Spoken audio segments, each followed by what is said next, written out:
Morning guys, from Proverbs chapter 9, reading from verse 13 to 18. The woman of folly is boisterous, she is naive and knows nothing.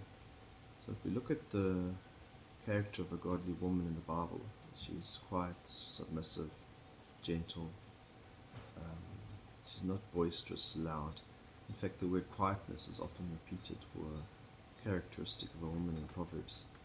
But not only is she boisterous, but she's naive and knows nothing. She sits at the doorway of her house. In other words, she's not busy in the home. She's sitting at the doorway, looking out. Proverbs 7 verse 6 talks about her looking through the lattice of the window. So she's actually looking for opportunities to sin. She's idle and inactive, whereas a godly woman is quiet, submissive.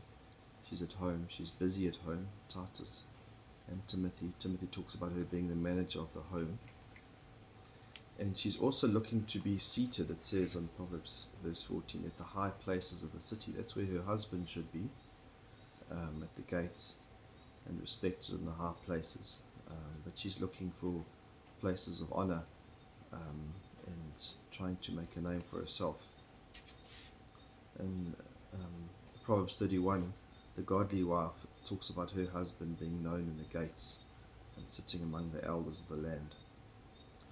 Going back to verse 15, according to those who pass by, remember she's sitting at the doorway of the house. Now she's according to those who pass by, who are making their paths straight. So the people are trying to get on with their work and their life and not get distracted, but she's becoming a distraction.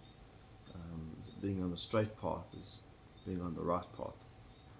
Verse 16, whoever is naive, let him turn in here, and to him who lacks understanding, she says, stolen water is sweet, the bread eaten in secret is pleasant. And so she's enticing the wayward person whose eyes are wandering, the man who's maybe not satisfied with his own wife, because the flesh is always saying the grass is greener on the other side. And so she's enticing and saying, no, it's better to not be satisfied by your own cistern, your own water, but stolen water is much sweeter.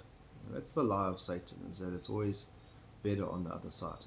The grass is always greener. And so that's how he tries to hook us and deceive us. And then it goes on to verse 16. Whoever is naive, let him turn in here. So if you lack wisdom, if you're naive, you're going to follow that woman and you're going to be sidetracked. And to him who lacks understanding, she says, stolen water is sweet and bread eaten in secret is pleasant. Verse 18. But he does not know that the dead are there, that her guests are in the depths of Sheol.